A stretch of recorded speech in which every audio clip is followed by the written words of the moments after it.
Hello learners, good evening. আমি আজকে তোমাদের সঙ্গে এই ক্লাসে ট্যাগ কোশ্চেন নিয়ে 3টা রুলস আলোচনা করব। তো ট্যাগ কোশ্চেন শব্দটার অর্থ হচ্ছে প্রশ্ন জুড়ে দেয়া। আমরা যখন কোনো বাক্য লিখি, এই বাক্যটা যদি হাবোধক হয় তাহলে আমরা বাক্যের শেষে নাবোধক প্রশ্ন যোগ করি এবং নাবোধক হলে হাবোধক প্রশ্ন যোগ করি। তো প্রশ্ন যোগ করার সময় আমাদের 2টা জিনিস কাজে লাগে, একটা হচ্ছে অক্সিলারি ভার্ব আর একটা হচ্ছে সাবজেক্ট। তো এটা হচ্ছে ট্যাগ কোশ্চেন করার বেসিক রুলস। আমরা এই বেসিক রুলসের বাইরে আরও কিছু গুরুত্বপূর্ণ জিনিস দেখব। যেমন প্রথম যে বাক্যটা তোমরা দেখতে পাচ্ছ, ওয়ান দ্বারা কোনো সেন্টেন্স থাকলে সাবজেক্ট দে হয়। তাহলে যখন কোনো সেন্টেন্স শুরু হবে কি দিয়ে? ওয়ান দিয়ে, তখন আমরা এখানে নেব হচ্ছে দে। আর সেন্টেন্সটার আমরা দেখব যে অক্সিলারি ভার্ব কী আছে। যেমন আমি এখানে উদাহরণে একটা বাক্য লিখেছি, one should obey one's parents. একজনের উচিত তার পিতামাতাকে মান্য করা। তাহলে এখানে আমরা অক্সিলারি ভার্ব পেলাম শুড, আর ওয়ানের পরিবর্তে নেব আমরা দে। বাক্যটা যেহেতু হাবোধক, তাহলে আমাদের উত্তরটা হবে নাবোধক। তাহলে উত্তরটা কি দাঁড়াচ্ছে? উত্তরটা হচ্ছে শুডেন্ট দে।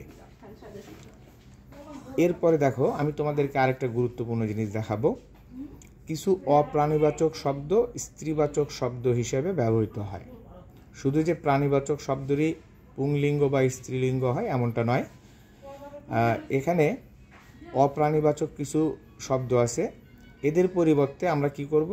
সাবজেক্ট সি লেখা যাবে যদি এটা কি হয়, এটা স্ত্রীলিঙ্গ প্রকাশ করে।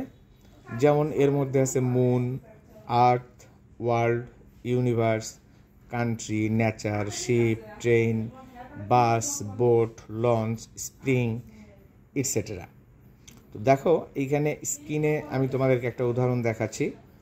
দ্য মুন ইজ অ্যাট্রাকটিভ, 4টি আকর্ষণীয়, কমা ড্যাশ প্রশ্নবোধক চিহ্ন।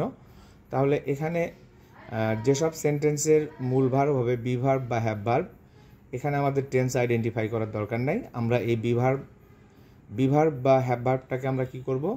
আমরা সামনে নিয়ে যাব। বাক্যটা যদি হাবোধক হয় তাহলে আমরা কি করব? নাবোধক করব। তাহলে এখানে আমরা ইজ থেকে কি করব? ইজেন্ট নেব। আর দ্য মুন, এইটার পরিবর্তে আমরা যদি বস্তু ধরি তাহলে এখানে আমরা ইট দিতে পারবো। আর যেহেতু এই শব্দটাকে আমরা স্ত্রীলিঙ্গ হিসেবে ব্যবহার করতে পারি, কাজেই আমরা এখানে উত্তর লিখতে পারবো ইজেন্ট শি। তার মানে কোনো শিক্ষার্থী যদি এইখানে উত্তর লেখে ইজেন্ট শি বা isn't it, both are correct. এরপরে দেখো, লাস্ট আমি তোমাদেরকে আরেকটা নিয়ম এখানে দেখাবো। পুংলিঙ্গ হিসাবেও কিছু অপ্রাণীবাচক শব্দ ব্যবহৃত হয়, যেমন sun, fire, death, flood, Sidr, death, winter, summer, earthquake ইত্যাদি।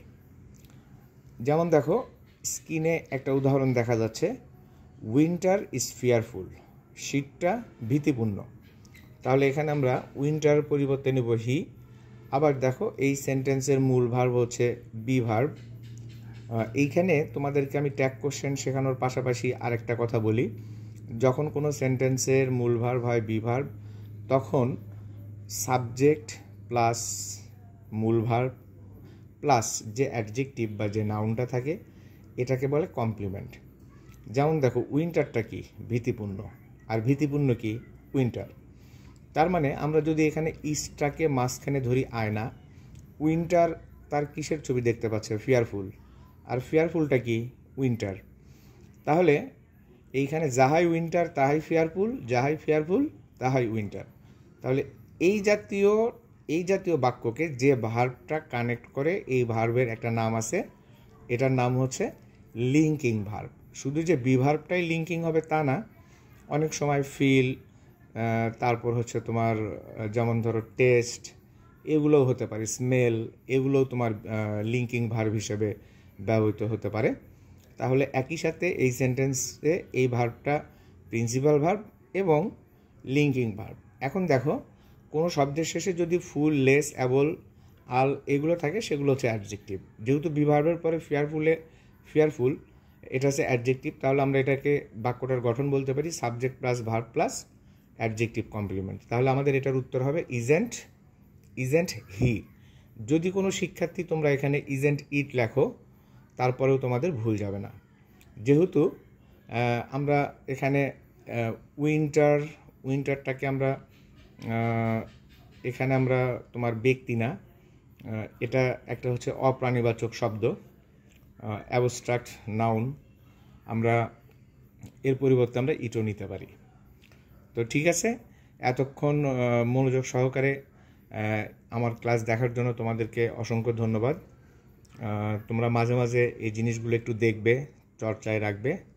ইনশাল্লাহ you will be successful in learning English grammar, and of course you will be a fluent English language speaker.